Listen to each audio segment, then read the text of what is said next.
Yuri Kochiyama was an American civil rights activist influenced by her Japanese-American family's internment, her association with Malcolm X, and her Maoist beliefs. She advocated for many causes including black separation, the anti-war movement, reparations for Japanese-American internees, and the rights of peoples imprisoned by the U.S. government for violent offenses whom she considered to be political prisoners. Yuri was born on May 19, 1921 in the San Pedro, California, to Japanese immigrant Seiichi Nakahara, a fish merchant entrepreneur, and Tatsuo Nakaria, a college-educated homemaker and a piano teacher. She had a twin brother, Peter, and an older brother, Arthur. Her family was relatively affluent, and she grew up in a predominantly white neighborhood. In her youth, she attended a Presbyterian church and taught Sunday school. Kochiyama attended San Pedro High School, where she served as the first female student body officer. Her life changed on December the 7th, 1941, when the Japanese Empire bombed Pearl Harbor. Soon after she returned home from church, she was informed that FBI agents arrested and detained her father in a hospital as a potential threat to national security. He was in poor health, having just undergone surgery and had been cleared to leave the hospital. The FBI was suspicious of photos of Japanese naval ships found in their home and his friendship with the prominent Japanese, including Ambassador Kiichiro Nomura. Nakata's 6-week detention made his health problems worsen, and by the time he was released on January 20, 1942, he had become too ill to speak. Yuri's father died the day after his release. Soon after the death of her father, United States President Franklin D. Roosevelt issued Execute Order 9066, which forced out approximately 120,000 people of Japanese ancestry from the Pacific coast and interned them at various camps across the United States. Yuri, her mother, and her brother were evacuated to a converted horse stable at the Santa Ana Assembly Center for several months and then moved again to the War Relocation Authority internment camp at Georgia, Arkansas, where they lived for the next 3 years. This experience and her father's death made Kochiyama highly aware of governmental abuses and would forever bond her to those engaged in political struggles. During these years, she met her future husband, Bill Kochiyama, a veteran of the all-Japanese American 442nd Combat Unit of the U.S. Army.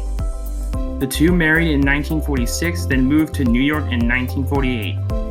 Yuri had 6 children and lived in public housing for the next 12 years. In 1960, Kochiyama and her husband moved their family to Harlem so she could participate in the Asian American, Black, and Third World movements for civil and human rights, ethics studies, and against the war in Vietnam.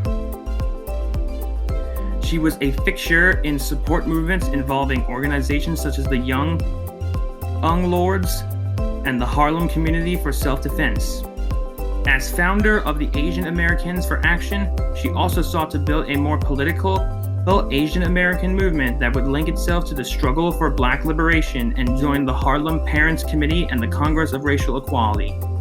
Kochiyama met the African-American activist Malcolm X, at the time a prominent member of the Nation of Islam, in October 1963 during a protest against the arrest of about 600 minority construction workers in Brooklyn who had been protesting for jobs. On June 6, 1964, 3 Japanese writers and a group of atomic bomb survivors arrived in Harlem as part of the Hiroshima-Nagasaki World Peace Study Mission. Their mission to speak out against nuclear proliferation. Yuri organized a reception for the survivors at her home in Harlem Manhattanville housing projects. With her new friend Malcolm said, "You have been scarred by the atomic bomb. You just saw that we have been scarred. The bomb that hit us was racism." He went on to discuss his years in prison, his education, and Asian history. Turning to Vietnam, Malcolm said, "If America sent troops to Vietnam, you progressivists should protest." He argued that the struggle of Vietnam is the struggle of the whole third world. The struggle against colonialism, neocolonialism, and imperialism. Malcolm consistently connected colonialism, peace, and the... Kochiyama joined Malcolm's Pan-Africanist Organization of Afro-American Unity. She was also present when Malcolm was tragically shot on February 21st, 1965.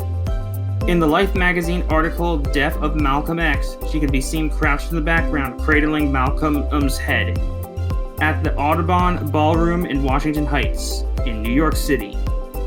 Kochiyama also had many other close relationships with many other revolutionary nationalist leaders, including Robert F. Williams, who gave Kochiyama her first copy of Chairman Mao's Little Red Book. Kochiyama also became a mentor to the radical end of the Asian American movement that grew during and after the Vietnam War protests. Kochiyama supported any group of people she saw as political prisoners and victims of FBI oppression. She worked on behalf of Mumbia Abu Jama, an African-American activist sentenced to death in 1982 for the 1981 murder of Philadelphia police officer Daniela Falconer.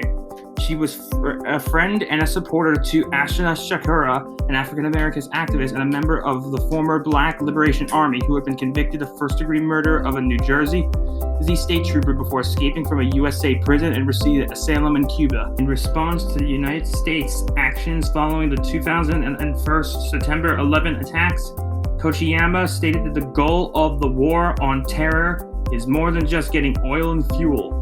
The United States is intent on taking over the world, and it's important we all understand that the main terrorist and the main enemy of the world's people is the US government. When Yuri Kochiyama died on June 1st, 2014 at the age of 93, Liam colleague assistant history professor Rob Ardian and Spencer wrote, "I hope that the remembrance of Yuri Kochiyama doesn't start and end with the snapshot of her caretaking Malcolm X in his last moments. Just like the tributes that reduced Ren Richard Harling to only being Dr. Martin Luther King's speechwriter."